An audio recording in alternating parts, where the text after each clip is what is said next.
Halo Sobat Anime yang jomblonya sudah karatan. Waduh, bulan depan sudah bulan Februari. Ingat 14 Februari. Yang belum punya pasangan cepat dicari. Biasanya kalau udah mepet-mepet nanti bakalan susah. Karena doi sudah tahu niat busuk kalian. Nah yuk langsung aja Bang Jack akan melanjutkan Martial Peak. Langsung aja kita gas. Mereview sedikit dari part sebelumnya, setelah membersihkan pulau dari energi iblis, Yang Kai pun mendengar kalau ada seseorang yang meminta tolong. Ternyata suara itu berasal dari MILF yang akan oleh seseorang. Yang Kai yang melihat itu tentu saja ia menolongnya. Setelah menyelamatkan MILF itu, kini ia pun mulai menceritakan tentang apa yang dialaminya selama ia berpisah dengan Yang Kai beberapa waktu lalu. Setelah mendengarkan semua cerita itu, Yang Kai pun berjanji akan membalaskan dendam MILF ini untuk anak dan suaminya, serta pelayannya. Karena MILF ini tidak memiliki apapun untuk membalas jasa Yang Kai, ia pun kini mulai melepaskan pakaiannya. Namun ternyata ia bukan mau melakukan dengan Yang Kai. Ia menunjukkan punggung mulusnya yang di atasnya ada tato yang menunjukkan isi peta dari Pulau Harta Karun ini. Setelah itu, Yang Kai pun meminta izin untuk menyentuh punggung mulus itu sebelum ia menyentuhnya secara langsung. Ketika jari jemari Yang Kai mulai bereaksi dengan kulit mulus itu, MILF ini pun mengeluarkan suara kucing kawin. Setelah puas menyentuhnya, Yang Kai pun mengatakan kalau ini sudah cukup. Merasa sudah tidak memiliki penyesalan, MILF ini pun memutuskan untuk mengakhiri hidupnya dengan cara melompat dari atas bukit. Yang Kai yang melihat itu, ia pun panik. Ia langsung menghampiri dan mencoba menahan MILF itu. Ia meyakinkan MILF ini untuk tidak mengakhiri hidupnya. Ia meyakinkan agar MILF ini melihat dengan mata kepalanya sendiri tentang kematian keluarga Miao. Dan siapa yang akan menjadi saksi jika MILF ini mengakhiri hidupnya. Yang Kai juga mengatakan kalau dirinya juga memiliki musuh yang ingin ia eksekusi. Jadi ia mengatakan jika MILF ini tidak dapat membalaskan dendam pribadinya secara langsung, paling tidak MILF ini harus hidup untuk menyaksikan musuhnya tewas. Setelah mendapatkan wajengan dari Yang Kai, ia pun setuju dengan perkataan itu. Yang Kai juga mengatakan kalau di tempat ini sudah tidak ada lagi hewan buas. Sebelum Yang Kai pergi, ia mengatakan kalau dirinya hanya dapat membantu MILF ini untuk membalaskan dendamnya. Tapi ia tidak dapat membantu MILF ini untuk tetap hidup. Dan jika ia ingin melihat kematian musuhnya, maka Yang Kai pun meminta MILF ini untuk melakukan apapun agar dapat bertahan hidup. Iblis biru ini pun yang mendengar perkataan Yang Kai, ia mengatakan memang di tempat ini sudah tidak ada lagi hewan buas ataupun manusia. Tetapi tetap saja meninggalkan MILF itu seorang diri di tempat seperti ini akan sangat merugikan. Tapi Yang Kai pun mengatakan kalau MILF ini akan baik-baik saja karena ia mampu menahan perihnya dan sakitnya tato di sekujur tubuhnya. Pasti ia juga dapat bertahan hidup dari kondisi yang seperti ini. Setelah itu, Yang Kai pun pergi menuju tempat lain, ke tempat kapal milik Sekte Awan Merah berlabuh. Di sana, para murid sekte mulai mensortir siapa-siapa saja yang layak untuk dibawa kembali, sesuai dengan apa yang mereka dapatkan dari pulau ini. Mereka pun mulai memilih siapa yang layak dan tidak. Bagi yang layak akan diangkut, sedangkan yang tidak akan ditunjang. Tak lama setelahnya, mereka pun tiba di pulau lain. Pada malam harinya, Yang Kai pun tidak beristirahat. Ia tahu pasti Sekte Awan Merah akan melakukan perjalanan panjang untuk menuju Pulau Harta Karun. Jadi ia pun pergi berkeliling untuk mencari informasi. Pada pagi harinya, murid-murid Sekte Awan Merah pun mulai mencari dan menseleksi orang-orang yang sekiranya cukup tangguh untuk dibawa ke Pulau Harta bersama mereka. Melihat Yang Kai yang terlihat berani dan berenergi, mereka pun memutuskan untuk membawanya juga. Setelah itu, mereka pun berjalan menuju sisi lain dari pelabuhan untuk mendapatkan seragam pakaian. Tak lama setelahnya, mereka pun mulai menaiki kapal besar itu. Di atas dek kapal, para tetua Sekte Awan Merah pun mulai membagi tugas-tugas untuk para buruh. Di sini, Yang Kai pun kebagian untuk menjadi office boy. Di sela-sela pekerjaannya, Yang Kai pun juga memantau sekitar. Di sana, ia melihat ada dua orang kakek nenek yang berada di ranah Nation Soul. Melihat ada dua orang yang berada di ranah Nation Soul, Yang Kai pun memutuskan untuk menjauh. Ia takut jika kakek nenek ini menyadari niatnya. Pada malam harinya, para buruh ini pun beristirahat dan makan malam. Sembari makan, mereka pun menggibahlah tentang tujuan tempat mereka berlayar. Yang Kai yang mendengar gibahan para lelaki, ia pun bertanya kepada iblis biru ini, apakah dirinya tahu tentang goa warisan yang ada di sekitaran sini? Iblis ini pun mengatakan kalau dirinya tidak mengetahui itu, karena ia telah tewas sejak ribuan tahun lalu, jadi ia pun tidak tahu apa yang terjadi beberapa tahun kebelakangan ini. Mereka yang lagi asik-asik santuy-santuy tiba-tiba didatangi oleh murid sekte awan merah. Ia pun meminta mereka untuk kembali bekerja. Yang Kai yang sedang bersih-bersih lantai, ia mendengar kalau ada seseorang yang sedang berbicara, dan topik pembicaraan ini menyebut nama Miao Lin. Yang Kai yang mendengar itu, ia pun penasaran dan melakukan intip-intip. Ternyata pembicaraan ini berasal dari dua orang ini. Si gadis montok ini merupakan murid tetua dari sekte awan merah yang bernama Yu Ao King. Dan untuk pria yang ada di sebelahnya adalah Yu Xiaoping yang merupakan tetua sekte awan merah. Ternyata mereka berdua ini adalah anak dan ayahnya. Saat ini Ao King pun sangat kesal dengan ayahnya. Ia kesal karena bocah itu yang berasal dari keluarga Miao ini mendekati dirinya dan mencoba mengambil kesempatan. Ia sangat kesal jika ayahnya tidak mengingatkannya, ia pasti akan membuang bocah itu ke laut untuk menjadi makanan ikan. Awalnya ia pun mencoba menenangkan putrinya, karena keluarga Miao ini memiliki kontribusi yang cukup besar dalam eksplorasi kali ini. Tapi karena mereka tidak memiliki pilihan lain, ia pun meminta agar putrinya sedikit lebih bersabar. Dan saat mereka nanti tiba di pulau itu, ia akan membuat bocah keluarga Miao ini mendapatkan pelajaran. Yang Kai yang sedang menguping, ia melihat kalau ada bocah dari keluarga Miao di depannya. Melihat ada Ao King, bocah ini pun langsung berlari menghampirinya. Tidak berlari sih, berjalan. Ia yang menghampiri gadis montok ini membuat ayahnya pun tidak nyaman dan memutuskan untuk pergi. Miao Lin yang mendekati gadis montok ini, ia berbicara dengan mengatakan kalau di luar ini sangat dingin. Si kampret ini pun mencoba membual dan merayu gadis montok ini. Tapi tiba-tiba saja kapal ini pun terkena ombak. Si bocah kampret ini pun mencoba menangkap si gadis montok itu. Tapi gadis montok ini pun tidak mau tubuhnya disentuh oleh si kampret ini. Jadi ia pun bergerak ke arah lain. Tapi ternyata saat ini gelombang laut pun tidak bersahabat, yang membuat mereka bertiga yang ada di sana pun kehilangan keseimbangannya lagi. Saat ini gadis montok itu pun kehilangan keseimbangannya dan hampir saja menabrak Yang Kai yang ada di belakangnya. Bukannya menangkap seperti adegan India-Indiaan, Yang Kai pun malah menghindar, yang membuat gadis ini pun jatuh dan terkena ember yang Yang Kai bawa. Ternyata sumber dari gelombang laut ini berasal dari monster laut.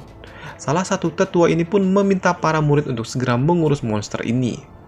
Sedangkan Yang Kai saat ini ia bersama para buruh lainnya berada di dalam kapal.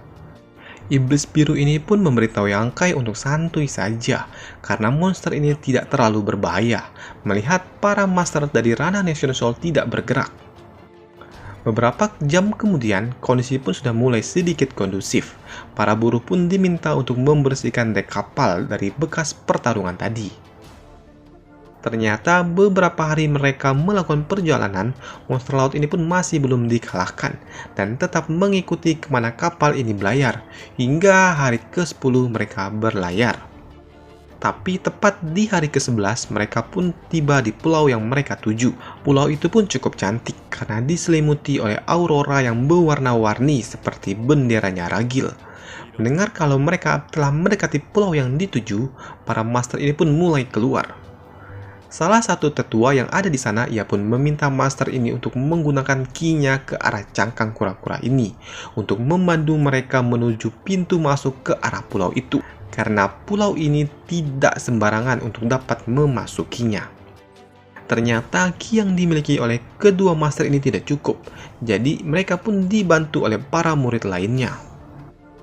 Ki mereka yang telah berkumpul kini menghasilkan suatu ledakan ki yang membuka jalur ke arah pulau itu. Awalnya mereka pun sangat senang dengan hal seperti ini, tapi kesenangan itu pun tidak berlangsung lama, karena tiba-tiba ada tentakel besar yang keluar dari dalam laut. Ternyata tentakel itu pun langsung menghantam bagian dari haluan kapal. Bukan cuma satu kalau namanya tentakel, kini banyak tentakel yang menghantam kapal itu. Para monster pun mencoba melawan. Kini salah satu monster yang terbang di udara bersiap untuk menyerang. Tapi dari belakangnya ia pun dicomot oleh salah satu tentakel dan diremas-remas. Tewasnya salah satu monster membuat keadaan pun semakin kacau. Kepanikan pun menimpa mereka semua.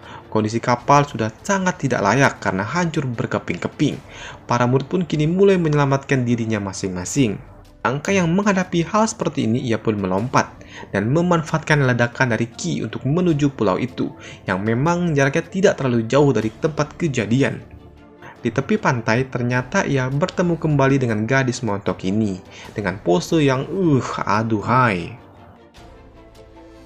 Yangkai yang melihat itu, ia mencoba menghindari si gadis montok ini, tapi gadis ini pun bertanya apakah Yangkai melihat anggota sektenya yang lain.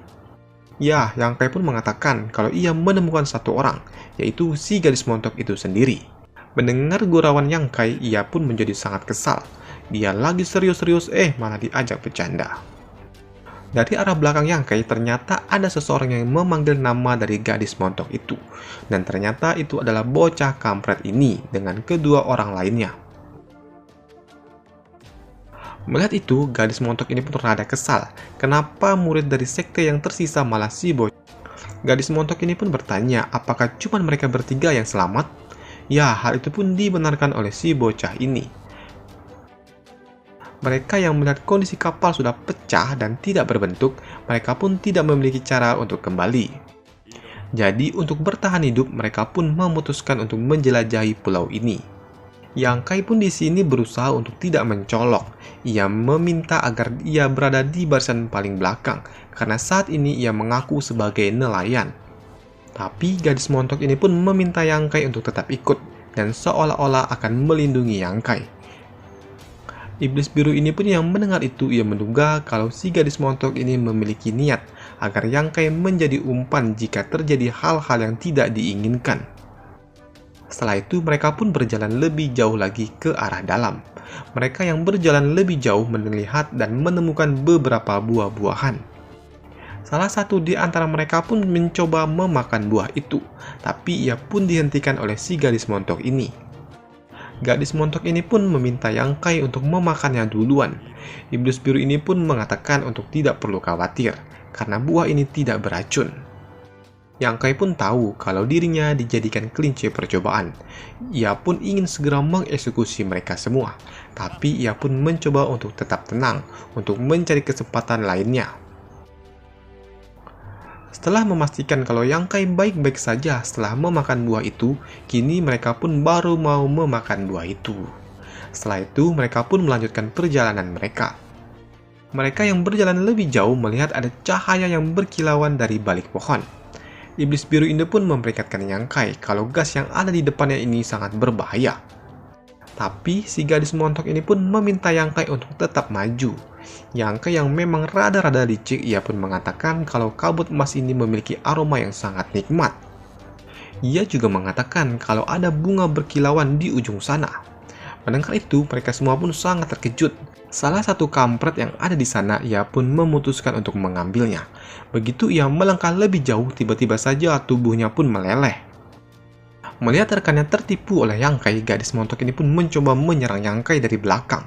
Tapi Yangkai pun dapat menghindarinya dengan cara melompat ke udara. Mereka yang melihat Yangkai dapat melakukan hal seperti itu, mereka pun curiga apakah Yangkai seorang kultivator juga.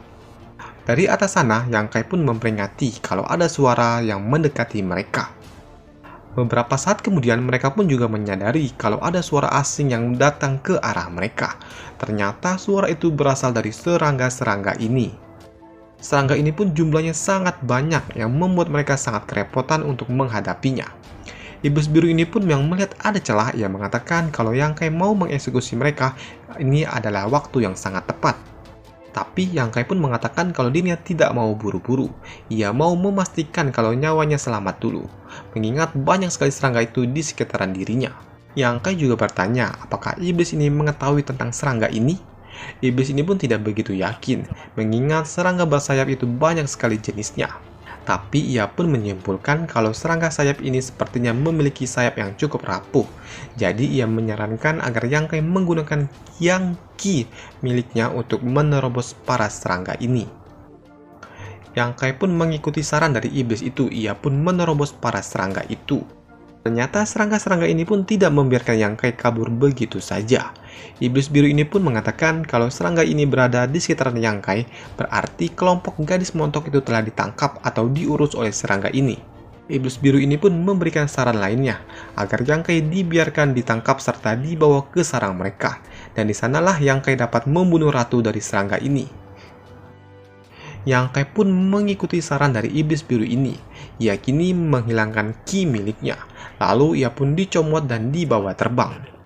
Tak lama setelahnya, ia pun tiba di sarang serangga itu. Di sana, ia melihat gadis montok itu dengan 2 orang lainnya.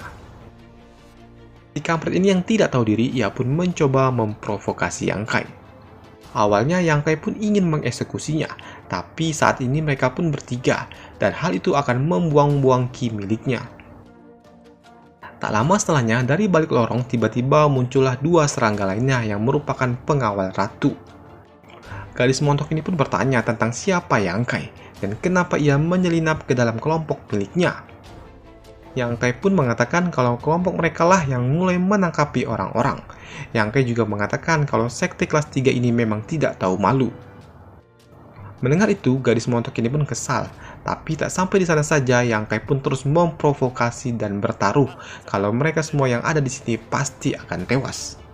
Si kampret ini juga meminta agar mereka mengeksekusi Yang Kai karena ia telah menjebak salah satu rekannya. Di sini Yang Kai pun tidak tinggal diam, ia mulai mengadu domba dengan mengatakan kalau dirinya mendengar pembicaraan gadis montok ini dengan bokapnya. Wis, bokap gak tuh? Yang Kai mengatakan kalau mereka akan membuang seseorang ke laut setelah mereka tiba di pulau ini. Dengar itu, si kampret ini pun kena mental. Sedangkan si gadis montok ini pun menjadi panik. Ia mengatakan kalau dirinya tidak pernah mengatakan itu tentang si bocah kampret ini, dan memohon agar si kampret ini tidak percaya dengan kata-kata Yang Kai. Di sini Yang Kai pun berhasil menjebak si gadis montok itu, karena Yang Kai tidak pernah menyebutkan nama. Ia hanya menyebut seseorang, dan kenapa si gadis montok ini pun malah mengatakan kalau hal itu seolah-olah yang dibicarakan Yang Kai adalah si bocah itu. Mendengarkan perkataan Yang Kai, hal itu pun membuat perpecahan di antara mereka. Setelah itu, iblis biru itu pun meminta izin kepada Yang Kai kalau ia akan mengurus sisanya. Kini iblis biru itu pun mulai menghasut si kampret ini. Iblis ya iblis, di mana-mana sama, pandai menghasut. Ia kini menghasut agar si kampret itu si gadis montok ini, mengingat mereka juga pasti akan mati. Lebih baik mati setelah merasakan dengan si gadis montok ini daripada mati tanpa seumur hidup. Waduh, waduh, waduh, dengar tuh para kaum jomblo dari hasutan malaikat pencabut nyawa. Akibat hasutan dari iblis itu membuat si kampret itu pun menjadi sange. Ia ingin segera gadis montok yang ada di depannya. Ia yang pikirannya sudah dibutakan oleh hawa nafsu tidak peduli lagi dengan sekitarnya. Ia sudah menjadi gila. Yang kampretnya, si iblis biru ini malah mengatakan kalau pria yang ada di sana itu sangat menakutkan. Padahal ini adalah ulah dirinya. Waduh, bangke emang. Gadis montok ini yang udah geram, ia pun menonjok si kampret itu sampai ia terjatuh. Ia yang ingin mengeksekusi si kampret itu, ia pun dihentikan oleh gadis lainnya. Ia meminta agar si montok ini menghentikan tindakannya, karena hal itu akan memprovokasi binatang-binatang ini. Dan benar saja, monster itu telah berada di belakang gadis itu dan langsung mencerotnya.